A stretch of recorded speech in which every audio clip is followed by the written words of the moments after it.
ಎಲ್ರಿಗೂ ನಮಸ್ಕಾರ. ಶಾರದಾನ್ ಸಿಂಧು ಕಿಚನ್ಗೆ ಸ್ವಾಗತ. ನಮ್ಮ ಚಾನಲ್ಗೆ ಸಬ್ಸ್ಕ್ರೈಬ್ ಮಾಡಿಕೊಂಡು ನಮಗೆ ಸಪೋರ್ಟ್ ಮಾಡಿ ಫ್ರೆಂಡ್ಸ್. ಇವತ್ತು ಮನೆಯಲ್ಲೇ ಬೆಣ್ಣೆ ಕಾಯಿಸ್ಕೊಂಡು ತುಪ್ಪ ಮಾಡೋದು ಹೇಗೆ ಅನ್ನೋದನ್ನ ತಿಳಿಸ್ಕೊಡ್ತೀನಿ. ಈ ರೀತಿ ತುಪ್ಪ ಮಾಡ್ಕೊಳೋದ್ರಿಂದ ತುಪ್ಪ ತುಂಬ ರುಚಿಯಾಗಿರುತ್ತೆ. ಮೊದಲಿಗೆ ಗ್ಯಾಸ್ ಆನ್ ಮಾಡಿಕೊಂಡು ಬೆಣ್ಣೆನ ಕಾಯಿಸೋಕ್ಕಿಡಬೇಕು. ಈ ರೀತಿ ಬೆಣ್ಣೆ ಕಾಯಿಸ್ಬೇಕಾದ್ರೆ ಗ್ಯಾಸ್ನ ಮೀಡಿಯಮ್ ಫ್ಲೇಮಲ್ಲಿ ಇಟ್ಕೊಂಡು ಕಾಯಿಸ್ಕೊಬೇಕಾಗುತ್ತೆ.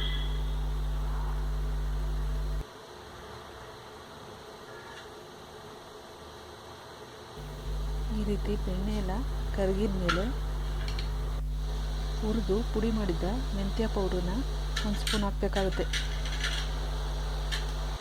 ನಂತರ ಜಜ್ಜಿದ 5 ಬೆಳ್ಳುಳ್ಳಿ ಹೆಸರು ಹಾಕಬೇಕಾಗುತ್ತೆ.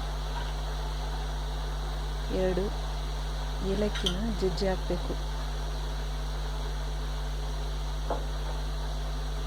ಸ್ವಲ್ಪ ಕಲ್ಲುಪ್ಪು ಹಾಕಬೇಕಾಗುತ್ತೆ.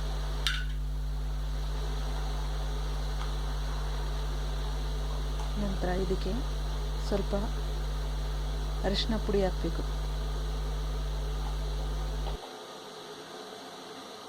ಇದನ್ನೆಲ್ಲ ಹಾಕ್ಕೊಂಡು ಗ್ಯಾಸ್ನ ಮೀಡಿಯಮ್ ಫ್ಲೇಮಲ್ಲಿ ಇಟ್ಕೊಂಡು ಚೆನ್ನಾಗಿ ಕುದಿಸ್ಕೊಬೇಕು.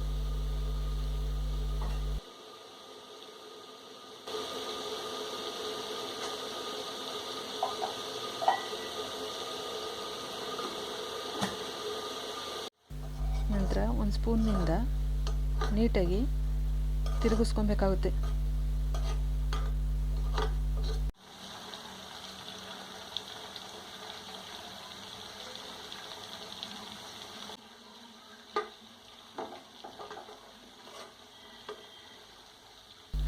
ಗ್ಯಾಸ್ ಮೀಡಿಯಮ್ ಫ್ಲೇಮಲ್ಲಿ ಇಟ್ಕೊಂಡೆ ಚೆನ್ನಾಗಿ ಕುದಿಸ್ಕೊಬೇಕು. ಈ ರೀತಿ ನೊರೆ ಬರೋವರೆಗೂ ಚೆನ್ನಾಗಿ ಕುದಿಸ್ಕೊಬೇಕಾಗುತ್ತೆ.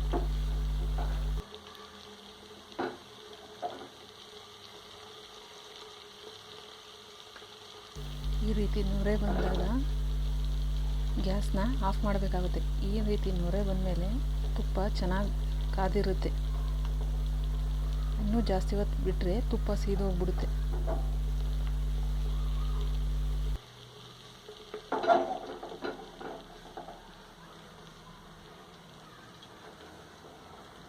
ಈ ರೀತಿ ಚೆನ್ನಾಗಿ ನೊರೆ ಬಂದಮೇಲೆ ಗ್ಯಾಸ್ ಆಫ್ ಮಾಡಿ 10 ನಿಮಿಷ ಬಿಟ್ಟು ನೊರೆ ಎಲ್ಲ ಕಡಿಮೆ ಆದಮೇಲೆ ನಾವು ಸ್ಟೀಲ್ ಬಾಕ್ಸ್ಗೆ ಸೋಸ್ಕೊಬೇಕಾಗುತ್ತೆ.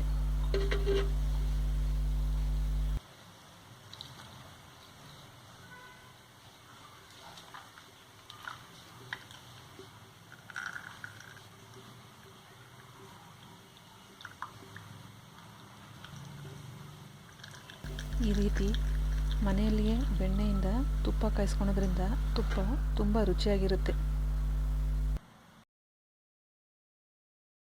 ಈ ವಿಡಿಯೋ ಇಷ್ಟ ಆದರೆ ಲೈಕ್ ಮಾಡಿ, ಶೇರ್ ಮಾಡಿ, ಸಬ್ಸ್ಕ್ರೈಬ್ ಮಾಡಿಕೊಂಡು ನಮಗೆ ಸಪೋರ್ಟ್ ಮಾಡಿ ಫ್ರೆಂಡ್ಸ್.